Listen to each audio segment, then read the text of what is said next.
Assalamualaikum warahmatullahi wabarakatuh. Perkenalkan, kami dari kelompok 3 akan mempresentasikan tentang pemanfaatan elektrokimia dalam kehidupan sehari-hari. Saya Tika Hidayatul Solikah dengan NIM 2019-016036 dan ada teman Saya Nur Rahma dengan NIM 2019-016028.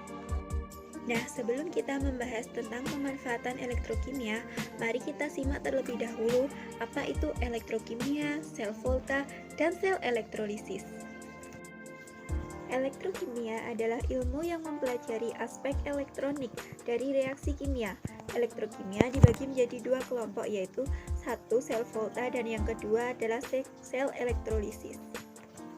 Elektrokimia yaitu tempat terjadinya elektron yang disebabkan oleh perubahan energi kimia menjadi energi listrik atau sebaliknya. Sel volta merupakan sel elektrokimia yang dapat menyebabkan terjadinya energi listrik dari suatu reaksi redoks yang spontan.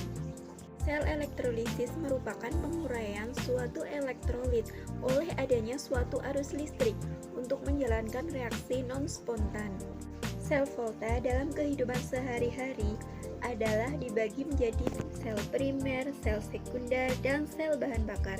Sel primer contohnya baterai zinc karbon, baterai alkalin, baterai merkuri, baterai peroksida, baterai litium tionil klorida.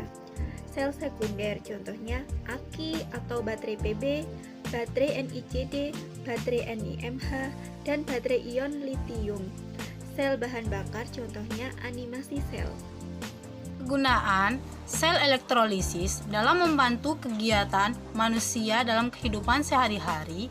Yang pertama adalah cara kerja sel elektrolisis digunakan untuk metode pembuatan gas oksigen, hidrogen, atau gas nikel dalam laboratorium.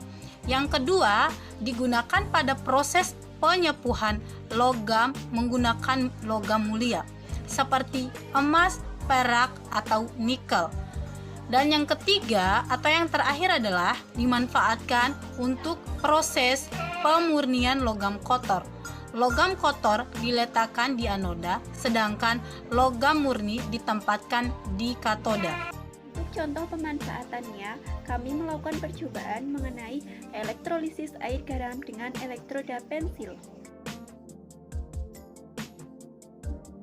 Bahan yang digunakan pada praktikum elektrolisis air garam dengan elektroda pensil adalah sebagai berikut. Yang pertama adalah baterai, garam, air putih, 2 buah pensil yang telah diraut, kabel penjepit buaya, dan kardus yang telah diberi lubang. Langkah kerja. Yang pertama, menjepitkan kedua kabel penjepit buaya ke baterai.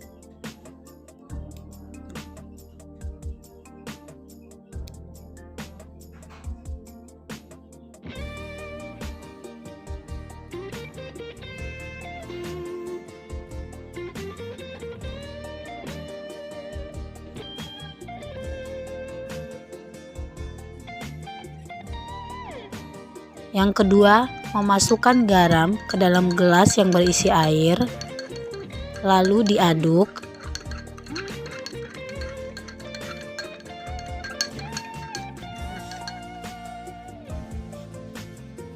Yang ketiga, memasukkan pensil ke lubang kardus yang telah disediakan. Yang keempat, menyimpan potongan kardus dan pensil tersebut pada bibir gelas. Yang kelima, jepitkan penjepit buaya pada kedua pensil tersebut.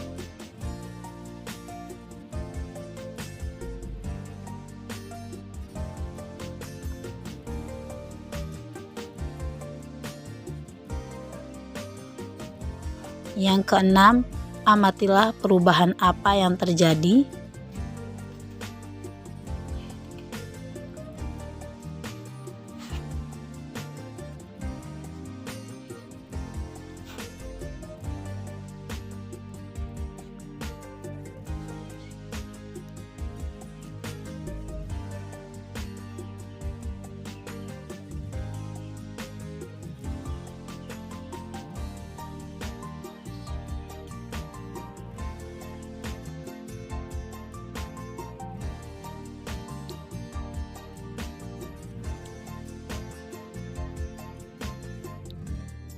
mengapa bisa terjadi gelembung? Yuk kita lihat penjelasannya.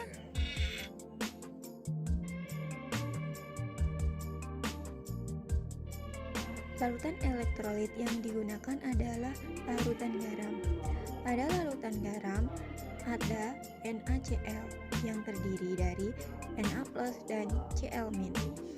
Yang kedua ada H2O yang terdiri dari atom H+ dan OH-.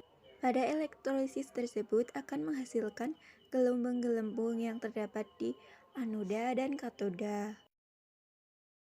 Pada anoda, dia akan menarik ion klorida yang negatif. Ion klorida akan memberikan elektronnya kepada anoda dan mengalami teroksidasi menjadi molekul klorin. 2Cl- menjadi Cl2 plus 2 elektron. 2Cl teroksidasi menjadi Cl2 yang akan menghasilkan gas klorin. Jika ditampung di dalam tabung, akan menghasilkan gas warna hijau. Sedangkan pada katoda yang negatif akan menarik ion hidrogen yang positif. Ion hidrogen yang positif akan menerima elektron dari katoda, lalu akan membentuk atom hidrogen dan mengalami reduksi. 2H+ plus 2 elektron menjadi H2.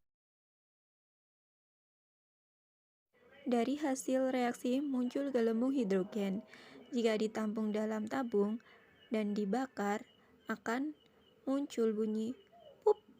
Nah, dari elektrolisis tersebut akan terdapat sisa, yang sisanya berupa Na+ dan OH-. Sisa tersebut akan menjadi NaOH. Jadi, kesimpulan dari elektrolisis larutan garam ini menghasilkan hidrogen, klorin, dan NaOH. Reaksinya adalah 2NaCl plus 2H2O terelektrolisis menghasilkan 2NaOH plus H2 plus Cl2.